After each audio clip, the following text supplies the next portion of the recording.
The final of the 2023 Indian Premier League on Sunday was washed out due to relentless rain in Ahmedabad and subsequently moved to today. Gujarat Titans, remember, are taking on Chennai Super Kings to become the first side to win back-to-back IPL titles. Meanwhile, Chennai are chasing their record-equaling fifth title. This match has also gained significance because this could be MS Dhoni's final IPL match, even though the former Indian captain has not quite revealed his decision. Right now, though, all attention is on the weather. So here's the latest update. Earlier forecast showed about 40 to 60% chances of rain, but now the precipitation chance has actually gone down to just 5-6% till 7 p.m. There will be cloudy weather that is expected to remain for the whole evening and the match, but there is currently no chance of rain post 7 p.m. in the city. The temperatures will be around 31 to 35 degrees Celsius. I'm also joined by former India cricketer Nikhil Chopra and sports commentator Ayaz Memon joining us. Thanks a lot, gentlemen. Nikhil, let me ask you, there is some chance of rain today. We don't quite know. There could be some uncertainty. But I want to understand from you, what kind of difference does this make to a team's planning and strategy when you don't quite know how many overs the game will have? Without a doubt, and it always helps before the toss, that if it's a rain curtailed game, say you get a 10 over a side or maybe 8 over the side, then before the toss you can plan your teams better. But if the flip of the coin happens, then the rain comes and then it gets a curtailed game, then I guess the planning goes out for a bit of a toss. But fingers crossed, hopefully we'll get a full game today. That's what the predictions.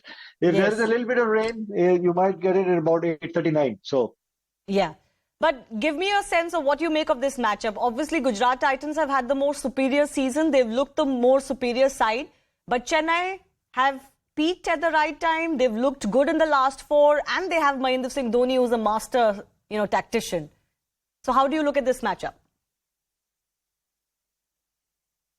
Well, in the last couple of games, if you look at GT, I guess Shubman Gill has been batting like a dream.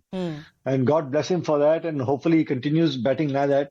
But if you look at the other guys in that middle order, not a lot of contributions have come through, whether it's a Hardik, whether it's a Miller, all match winners in their right. But not a lot of guys have come out and got the runs, as you would imagine. And just before the final, you would expect some of your middle order guys to go out there and get a hit. But on the other side, for Chennai, at least you've got Ruturaj, you've got Devon Conway, Shivam Dube has had a very good season as well.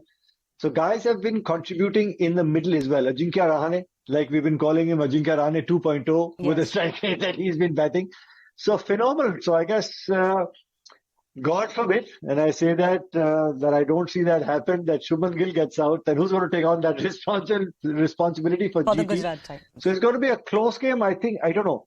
Because Mahendra Singh Dhoni, like rightly you mentioned, him being there, if GT has to defend their title, they're up, it'll be an uphill task for them. Because don't forget, this is the mastermind that we're talking about with Mahendra Singh Dhoni, looking to control the game as well. Yes.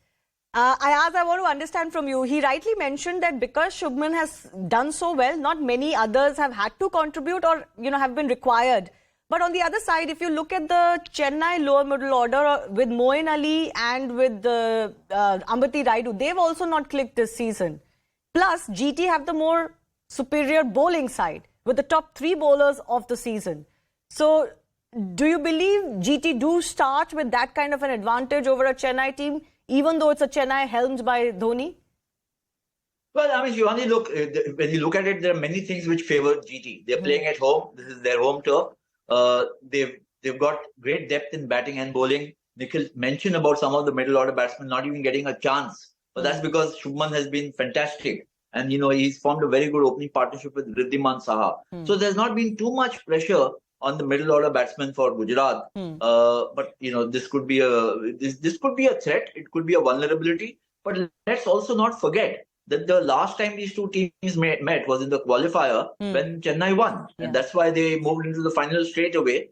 So, I mean, psychologically, you would imagine that Chennai will be walking into the field far more confident than one can, never mind if they're playing away from home. I think that Chennai, as and The X factor is obviously Mahendra Singh Dhoni.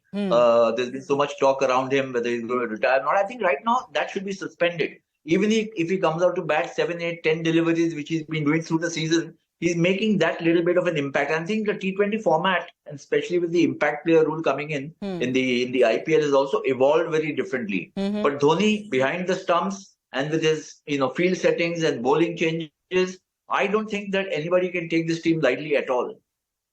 Yeah. And do you think that Dhoni, if they win the title, will say, okay, this is as good as a swan song I can have?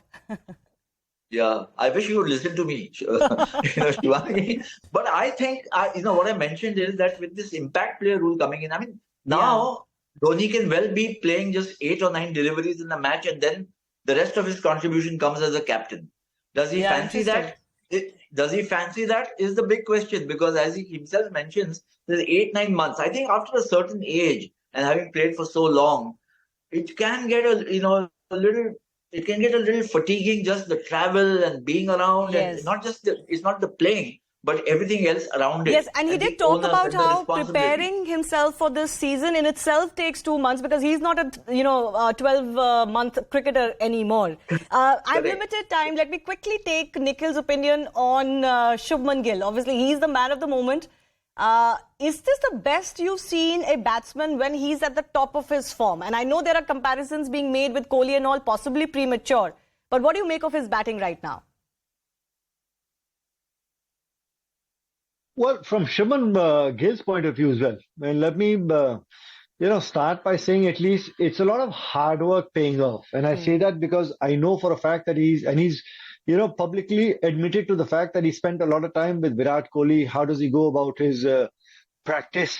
The thought processes when he's looking to chase down a target, or when he's going to go and bat, how does he start?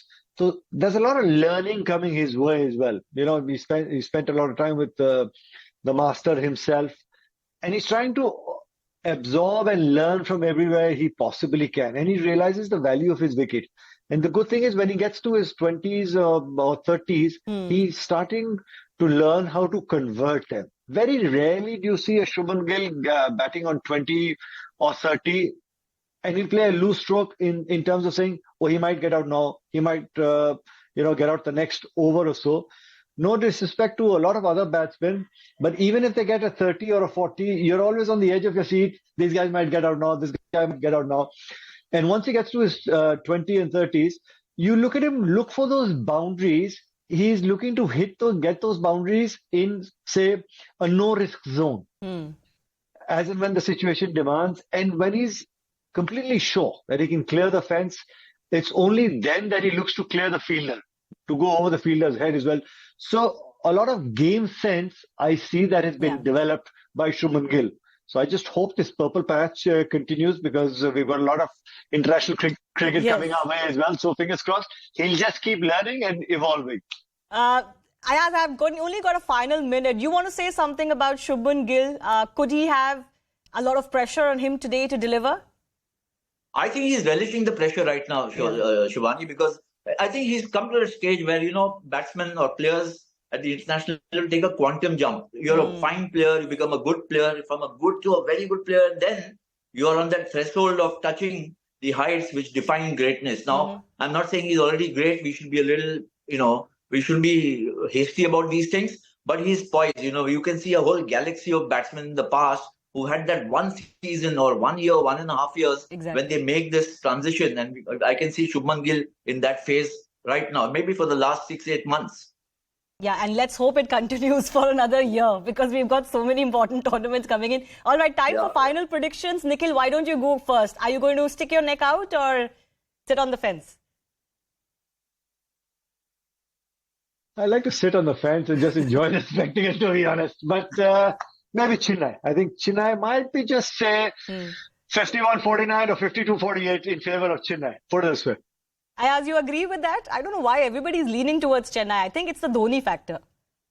It is. I think the sentimental attachment to factor is very strong. But I really think it's going to be a match. We've spoken about Shubman. I think the bowlers hold the key here. Shami and Rashid Khan for Gujarat. And obviously for for Chennai. I think Ravindra Jadeja is somebody we've not talked about, but he'll be a very crucial, very central figure in this match. Apart, of course, from Deepak Chahar when he's bowling to Gill at the start. All right. Many matches, of course, to watch out for. But let's just hope, gentlemen, as I thank you, that we do have a full match. We don't really want a curtailed match because that will take the sting out of the IPL final. A big thanks to Nikhil and Ayaz for joining us. On that note, time for me to take your leave. This is the end of Plain Speak. News Epicenter is coming up next.